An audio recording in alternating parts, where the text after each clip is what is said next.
అందరికీ నమస్కారం. Welcome to our channel. ప్రముఖ జ్యోతిష్యులు వేణుస్వామి గారు ఒక వీడియో అయితే రిలీజ్ చేయడం జరిగింది.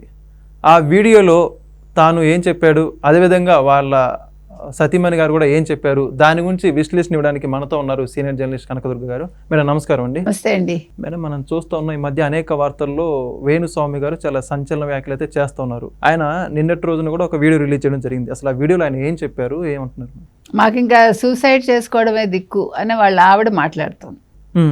మమ్మల్ని హెరాస్ చేశారు, మమ్మల్ని బ్లాక్మెయిల్ చేశారు ఒక ఛానల్ వాళ్ళు, ఒక ఛానల్కి సంబంధించిన రిపోర్టరు వాళ్ళును, ఒక మహిళా రిపోర్టరు, ఒక మెయిల్, ఇద్దరు చెప్పింది ఆవిడ.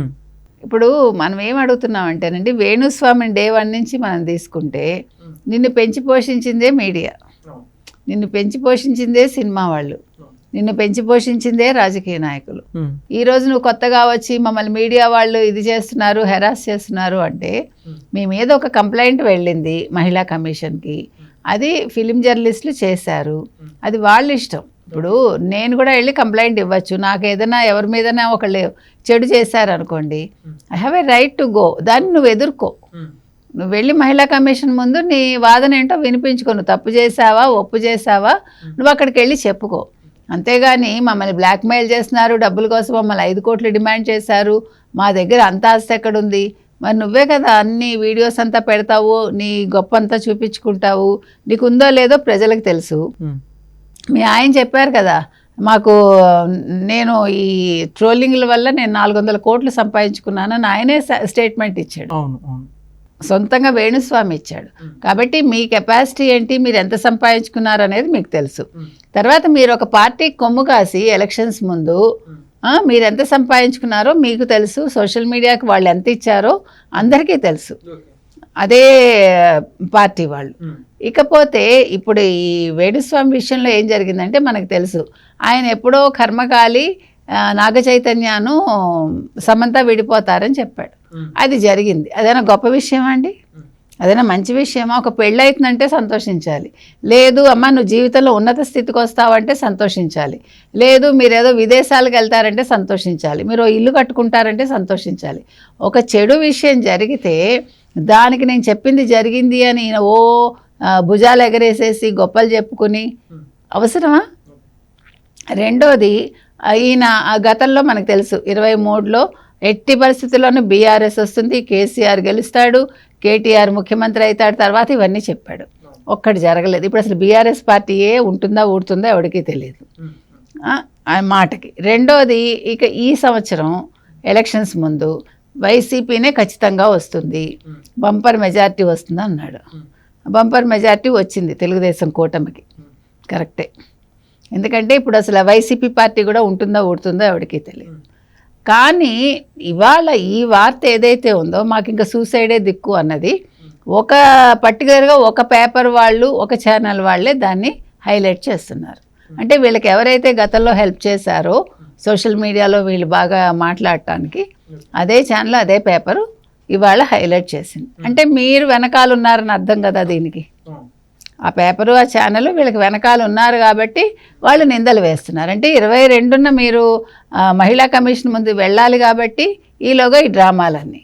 ఇప్పుడు బీపీ వచ్చేసింది ఆయనకి. ఇదొకటండి మనకు అర్థం కాని విషయం ఏంటంటే, వాడు హత్య చేసినా, వాడు లేదు ఏదైనా చెడ్డ పని చేసినా, లేదు వాళ్ళ మీద కేసులు ఉన్నా ముందు డాక్టర్ దగ్గర వెళ్ళిపోవాలి, లేకపోతే హాస్పిటల్కి వెళ్ళిపోవాలి, లేదు వాళ్ళకి సడన్గా బీపీలు షుగర్లు వచ్చేస్తాయి.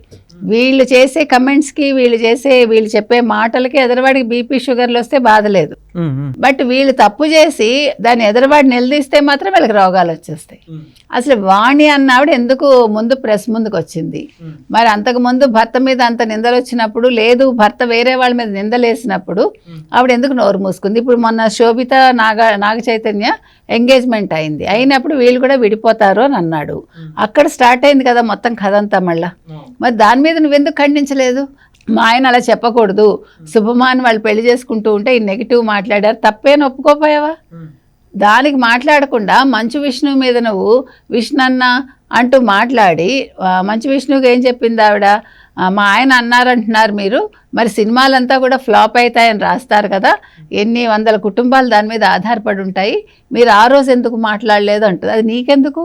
ఇప్పుడు నీ మీద ఏదొచ్చిందో నింద దాని మీద మాట్లాడు, అంతవరకే. నీకు పక్కవాడి గురించి నీకెందుకు? ఇప్పుడు నా మీద ఒక నింద వస్తే ముందు నేను మీ గురించి మాట్లాడితే అర్థం ఉంటుందండి? ఈ ఎస్కేపిజాలు ఎందుకు వీళ్ళందరూ? ముందు ధైర్యంగా ఎదుర్కోండి. మీరు ఒక విద్వత్ ఉంది మీకు అనుకుంటున్నారు, ఆ విద్వత్తుని సవ్యంగా మీరు ఉపయోగించండి. ఇంకొకటి, వేణుస్వామి జాతకం తెలీదా? వేణుస్వామికి వీణావాణి జాతకం తెలీదా? వీణావాణికి వాళ్ళ ఆయన ఎలాంటి వాడో తెలీదా? కామాఖ్య పూజ అంటాడు, ఇదంటాడు అదంటాడు, మద్యం అంటాడు, లేకపోతే మాంసం అంటాడు, మగు అంటాడు.